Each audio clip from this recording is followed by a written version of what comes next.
네, 항공내화라는 종목에 대해서 한번 살펴보도록 하겠습니다. 오늘 상한가를 갔는데 이 종목이나 뭐 수급이나 이런 부분들을 말씀드리려고 하는 건 아니고요. 이게 패턴 공부를 하기에 좀 좋은 차트 모양이에요. 그래서 약간의 이제 개인 투자자분들 교육적인 측면으로 그 수렴과 발산이라는 패턴에 대해서 간략하게 좀 설명을 드리겠습니다. 앞으로도 교육 강의 관련된 영상들 꾸준히 올려드리겠지만 일단 개략적인 개요, 네, 수렴과 발산이 뭔지에 대해서 간단하게 조금 살펴보고 그 다음에 또 영상을 통해서 조금 더 자세하게 설명드리는 시간도 갖도록 하겠습니다. 그래서 뭐 종목 설명만 간단하게 말씀드리면 한국내화는 이름에 들어있어요. 이제 내화 업체예요. 그래서 내화물이라든지 뭐 산업로 고로라든지 뭐 탈산제 이런 것들을 생산하는 업체입니다. 그래서 이런 것들이 조금 생소하실 수도 있는데 업종적으로는 이제 비철금속 업종에 좀 분류가 돼 있다라고 보시면 되겠고 이게 차트 흐름을 보면은 아 이거 굉장히 잡주다 이렇게 생각하실 수도 있지만 네, 의외로 실적도 안정적으로 잘 나오는 기업이에요.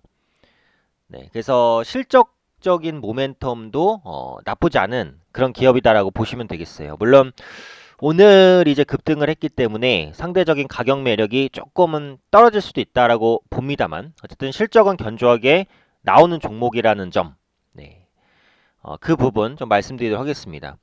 그래서 오늘은 이제 수렴과 발산에 대한 부분만 간략하게 말씀을 드릴 건데 이 차트가 자세히 보시면은 굉장히 교과서적인 패턴으로 올라갔다는 것을 알 수 있어요. 일단은 이 부분부터 한번 살펴보면 여기서 이제 특징적인 거는 뭐죠? 네, 물론 윗꼬리가 많이 달립니다. 제가 예전에 윗꼬리가 많이 달리는 게 어떤 의미인지에 대한 강의도 한번 한 적이 있는데 오늘은 이제 수렴과 발산에 대한 그 말씀을 드리려고 하는 거니까 그래서 이게 보통 수렴이 될 때 고점이 낮아져요. 그래서 이거 보시면은 주가가 9월 중순부터 시작해갖고 고점이 점진적으로 낮아진다는 것을 확인할 수 있습니다. 그 다음에는 뭐죠? 저점은 어때요? 저점은 높아져요. 역시 9월달 중순부터 시작해서 저점을 높여가는 흐름들이다라는 걸 알 수 있습니다. 이런 부분들이 아주 정확하게 딱딱 맞지는 않아요. 주식은 수학이 아니니까. 하지만 대략적으로는 맞을 수 있는 부분들이에요. 그러니까 차트 공부를 하실 때도 차트를 보시면서 이렇게 선을 그어보는 연습을 해보시는 게 좋아요. 그러면은 어디에서 어떤 선을 그어야 되고 이건 어떤 패턴으로 갈 수 있겠구나 이런 부분들을 보시면 됩니다. 패턴 매매는 과거에 많이 반복됐었던 경험을 가지고 하는 거예요. 개인 투자분들이 좋아하시는 뭐 이중 바닥이라는 것도 마찬가지예요. 바닥이 2중이나 3중으로 만들어지면 바닥을 찍고 올라갔었던 경험이 많다는 거죠. 그럼 그 경험을 앞으로의 매매에 도입하는 거잖아요. 수렴과 발산도 마찬가지예요. 일단 원리를 말씀드리면 고점이 낮아진다는 건 무슨 의미입니까? 이 종목이 올라가기만 하면 못 팔아서 안다라는 세력들이 기본적으로 있다라는 거예요. 그러니까 이런 사람들은 어때요? 주가에 대한 하방 요인, 그러니까 주가를 떨어뜨리는 강력한 매도 세력으로 작용을 하는 거죠. 그런데 저점도 올라갑니다. 이건 뭐예요? 이 종목이 떨어지면 이 주식을 사고 싶어 하는 세력의 부류도 분명히 있다는 거예요. 근데 이 두 가지의 세력은 한 종목입니다. 그렇죠? 그럼 특정 한 종목에 대해서 팔고 싶어 하는 어떤 쪽과 사고 싶어 하는 어떤 쪽이 충돌하고 있는 상황이에요. 그런데 그런 충돌이 반복되고 반복되다 보니까 어때요? 가격 격차는 점점 더 좁혀집니다. 그래서 보시면은 처음에는 가격 변동성이 굉장히 컸지만 갈수록 변동성이 줄어든다는 거죠. 수렴 패턴으로 알 수 있는 것은 수렴 이후에는 대부분 발산이 있다는 거예요. 수렴 이후에는 한 80% 이상의 가능성으로는 발산을 합니다. 모였으면 퍼지게 된다는 거예요. 자, 그러면 이런 상황에서 주가가 어느 쪽으로 발산을 하게 될까요? 상방이요? 이건 알 수 없습니다. 지금 한국내화는 결론적으로는 상방으로 갔어요. 근데 수렴 이후에 주가가 상방 쪽으로 방향을 잡을 수도 있고 하방 쪽으로 방향을 잡을 수도 있어요. 근데 여기서 상방으로 잡냐 하방으로 잡냐에 따라서 그 주가의 힘이 완전히 바뀝니다.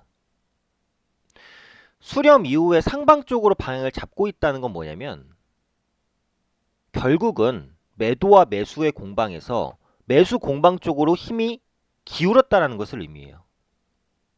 힘이 기울었다는 것. 그러면은 그 기운 힘이 그쪽으로 단기간에 뻗칠 수 있다는 거예요.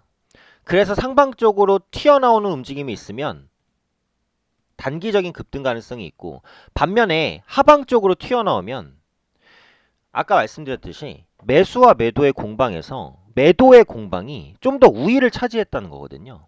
그러면은 그 힘은 하방으로 뻗칠 가능성이 꽤 높다라고 보는 거예요. 아시겠죠? 그래서 이쪽 차트에 의하면 이 수렴만 가지고는 향후 주가의 방향성을 예측할 수 없습니다. 다만 예측할 수 있는 것은 이 수렴선 밖으로 주가가 삐져나올 때 상방으로 삐져나가면 주가가 상승 쪽으로 급등할 가능성이 있구나. 하방으로 삐져나오면 주가가 하방으로 급락할 가능성이 있구나. 이 가정을 가지고 가는 거예요. 그리고 끝으로 수렴 이후에는 대부분 발산을 하기 때문에 수렴한 다음에 주가가 횡보하는 경우는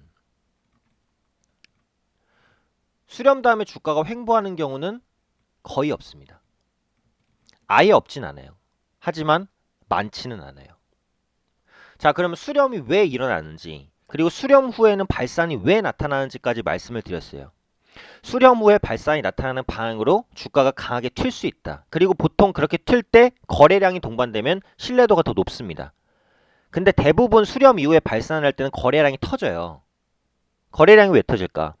매도와 매수의 싸움에서 어느 한쪽이 이겼잖아요. 그럼 그 이긴 쪽으로 힘의 균형이 확 쏠리는 거예요. 그러면서 거래량이 터지죠. 한국내화 같은 경우는 이 이후에 주가가 어떻게 됐습니까? 상방으로 튀었어요. 그러면은 이 하락 추세를 돌파하는 이 시점은 기술적으로 매수 타이밍이 되겠죠. 근데 반대로 만약에 하방으로 갔었을 수도 있거든요. 그럼 이때는 어때요? 이때는 이 종목을 보유했을 경우 매도 타이밍이 됩니다. 보유하지 않았다면 당연히 매수하지 말아야 되는 거죠. 자, 그런데 이 종목 같은 경우에는 수렴 패턴이 한 번이 더 나왔어요. 그래서 오늘의 상한가를 만들기 전에도 보시면 어떻습니까? 고점은 점진적으로 낮아지고 저점은 점진적으로 올라갑니다. 특히 이 종목은 단기적으로 시세를 분출했던 경험이 있는 종목이에요.